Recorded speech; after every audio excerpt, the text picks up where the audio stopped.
Hello everyone, my name is Mike Gibson.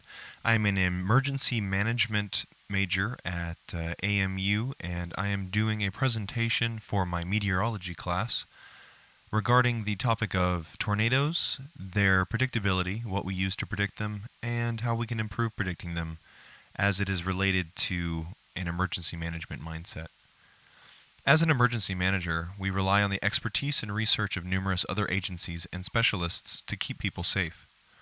Among those specialists are meteorologists.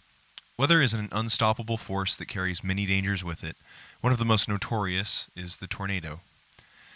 Emergency managers do what we can to prepare for, mitigate, and respond to tornado threats. But as one of the most wildly unpredictable phenomena in weather, it's hard to predict. Tornadoes cause between 60 and 80 deaths a year and average about 1,500 injuries. Even those who survive are often included in the statistic of $400 million worth of damage annually. America experiences more tornadoes than any other country in the world, and with the difficulty in predicting both the creation of and the routes of tornadoes, people will continue to suffer to them. Current methods of prediction start by looking at historical data. The first method we can analyze is geographic data. We can see that cities have had more tornadoes on record than others and analyze geographic patterns based on that statistic. Doing this has given us the ability to create the concept of what we call tornado alley, and we analyze the boundaries of this alley and adjust them as we find new information. The second method we can use is to predict tornadoes by seasonal data. We recognize patterns from season to season with weather changes. Here we can see that in the U.S., tornadoes form primarily around the months of April through June. But with as narrow and sporadic as tornadoes come and travel themselves, Tornado Alley is too wide of an area to predict an approaching threat immediately, and the spring season is too vague of a time frame to do the same. Our goal, to save lives, is to understand weather patterns better to be able to predict the precise moment, location, and size of every tornado before they happen. Of course, this is the standard of perfection, one which may not be attainable, but the closer we get to it, the more lives and property can be saved. We have been using Doppler radar to find masses of water in the atmosphere and track their velocities, which, at times, can show patterns relating to tornado creation. Thanks to social media, we can also get live data from citizens' eyewitness accounts of funnel clouds and the directions they're traveling. But neither of these methods are quick or accurate enough to protect enough lives and property. The National Severe Storms Laboratory, or NSSL, has been collecting data on tornadoes for decades. They have recently been able to create a computer simulation of storm cells that create tornadoes.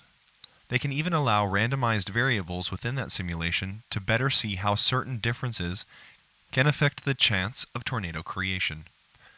This project creates what is called quasi-linear convective systems, or QLCSs for short, which has been determined to be the type of storm that produces the most tornadoes.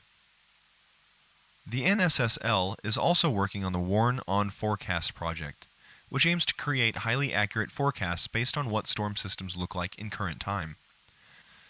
The system takes all the information of wind speed, direction, precipitation, pressures, and more to be able to predict what the weather system will look like minutes or hours in the future with more accuracy than Doppler radar predictions alone.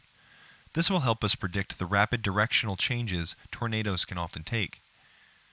With the NSSL working hard to improve our method of predicting and tracking tornadoes, we currently have to rely on the Storm Prediction Center to disseminate most of the data to the public. The SPC's mission is to use innovative science and technology to deliver timely and accurate watch and forecast products and information dealing with tornadoes and other threats for the United States to protect lives and property. Since technology is not absolutely accurate and still has quite a ways to go in order to predict tornadoes before they happen and map their routes, the SPC instead understands the probability of a tornado regarding the specific stats of each storm cell. They understand the nuanced differences between supercell tornadoes and non-supercell tornadoes. They understand there are physical relationships between air masses and the lines in which they converge. And with sound understanding of these as well as more meteorological information, tornado watches and warnings can be issued even hours in advance with up to 25% accuracy. This number does seem low, but this is due to the preventative nature at which weather watches are issued.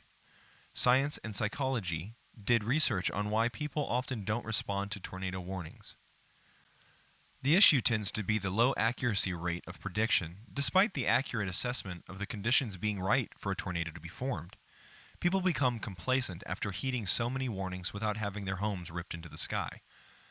So with new technology on the horizon, reliable agencies already predicting sufficient weather conditions for tornadoes, and an ever-improving weather watch and warning alert system, people still become victims to their own complacency. The best way to mitigate that is to be able to build trust in the accurate predictions of tornadoes and their routes. This is something that meteorologists and emergency managers alike are striving to do.